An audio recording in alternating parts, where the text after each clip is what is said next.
Jemaah yang saya cintai, bapak dan ibu yang saya muliakan, sebagaimana dikabarkan tadi oleh akhi Duan, sahibul bait, jazakallahu khairan, bahwa pembicaraan kita insyaallah kali ini seputar perbekalan, ya, atau mengumpulkan bekal sebelum hari kepulangan. Maksud antum, Ustaz, pulang kemana gitu kan? Mau pulang ke kampung, ke Jogja atau ke Padang, kemana maksudnya gitu kan? Iya. Jadi yang saya maksud dengan hari kepulangan jemaah sekalian yang saya cintai adalah pulang ke kampung halaman yang sejati, yang hakiki. Kalau pulang kampung di dunia kan cuman paling bisa dihitung nanti berapa kali kita pulang kampung dari Jakarta kemana. Setelah itu tidak akan ada pulang kampung lagi dengan datangnya kematian menjemput masing-masing kita, ya toh? Ya. Dengan datangnya kematian yang akan menjemput kita. Yang saya maksud dengan kampung di sini adalah kampung akhirat. Yang sahabat Ali bin Abi Thalib radhiyallahu taala anhu pernah berkata, "Ad-dunya daru mamarrin wal akhiratu daru maqarrin." Bahwasanya dunia ini adalah tempat apa? Ya, kampung tempat kita mampir doang. Ya. Kampung tempat kita mampir, sedangkan akhirat itu adalah kampung yang sejati, negeri yang hakiki, ya, tempat kekekalan, ya, di kampung akhirat. Maka di sini saya ingin menyentuh diri saya dan kita semua. Kalaulah selama ini ketika kita pulang kampung mempersiapkan berapa koper oleh-oleh, bekal dan seterusnya luar biasa, dia persiapkan untuk pulang kampung di dunia, entah ke Jogja, ke Padang, ke Riau, kemana, ada seru ke Lombok, NTB dan seterusnya misalnya. Lalu apakah tidak lebih perlu untuk kita berbekal, untuk kita siap-siap dengan bekal amal saleh yang banyak, ya, ketika kita masih hidup di dunia, untuk kepulangan kita yang perjalanannya begitu panjang, tidak pendek. Ya, kalau ada orang bilang ketika melihat orang dimasukkan ke dalam kubur, dikatakan dia telah kembali ke tempat peristirahatan terakhir, itu ungkapan yang sangat-sangat fatal salahnya, keliru besar. Ya. Kalau dikatakan bahwasanya dia telah kembali ke mana?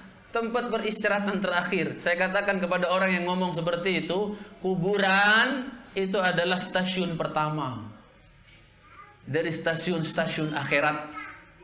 Kuburan sekali lagi adalah apa?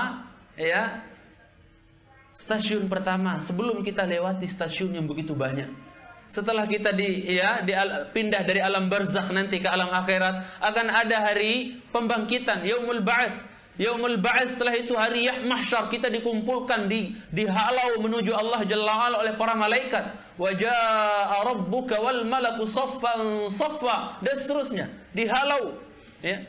Kemudian nanti ada yaumul hisab, ya, diinterogasi, dipanggil satu-satu, enggak pakai teman. Enggak ada orang bilang, aku dipanggil sama Allah tuh, kamu kan istri saya dulu di dunia, temenin dong, aku malu sama Allah, aku takut sama Allah. Enggak ada itu. Kamu kan abang saya, kamu kan bapak saya dulu. Enggak ada. Semuanya dipanggil oleh Allah Jalla wa'ala farda, dalam keadaan sendiri-sendiri, diinterogasi oleh Allah Jalla wa'ala. Adapun mereka yang panjang interogasi Allah kepadanya, kata Ibunda Aisyah, man nuqishal hisab udzib. Siapa yang terlalu banyak interogasinya nanti dari Allah di hari kiamat ketika dia dihisab, terlalu banyak pertanyaan Allah ajukan kepada dia, ini sahammu dari mana kamu dapat, halal apa enggak, pada apa kau infakkan, pada yang halal apa tidak, semuanya ditanyakan.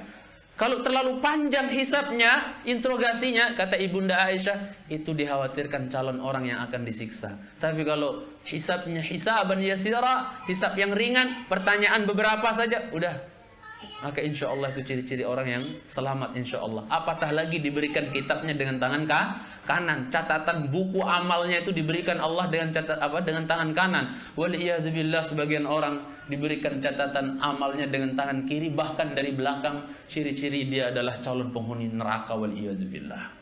Saya datang ke sini bukan untuk menakut-nakuti, cuman saya mau menyentuh hati saya pribadi dan kita semua, ya, agar kita banyak mengingat, ya, hal-hal yang seperti ini, agar kita tidak terlalu lalai dari mengingat Allah dengan kehidupan dunia yang fana, yang mungkin kata Rasulullah SAW dulu, bu'istu ana was-sa'atu kahatain.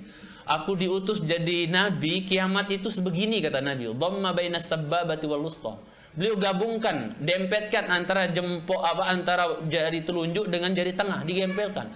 Kalau seandainya Rasul mengatakan, aku diutus jadi nabi sedang kiamat itu begini, direnggangin, mungkin kiamat masih lama kali ya. Dunia ini mungkin masih muda kali ya. Tapi karena Rasulullah SAW mengatakan, bu'ittu ana was-sa'atu kahatain. Aku diutus jadi nabi, kiamat itu begini nih, dempet. Jadi kalau saya boleh bilang, dunia ini udah bungkuk, udah tua. Dan kalau seandainya kita sudah lewati tahun 2000 ya Masehi, kalau boleh saya katakan di sini, kita jangan terlalu berharap masuk tahun 2000 Hijriyah. Tahun 2000 Masehi udah berlalu, sekarang 2014 toh. Tapi untuk 2000 Masehi kita nggak bisa terlalu berharap untuk masuk. Itu jemaah sekalian, dicintai karena Allah Tabaraka wa Taala.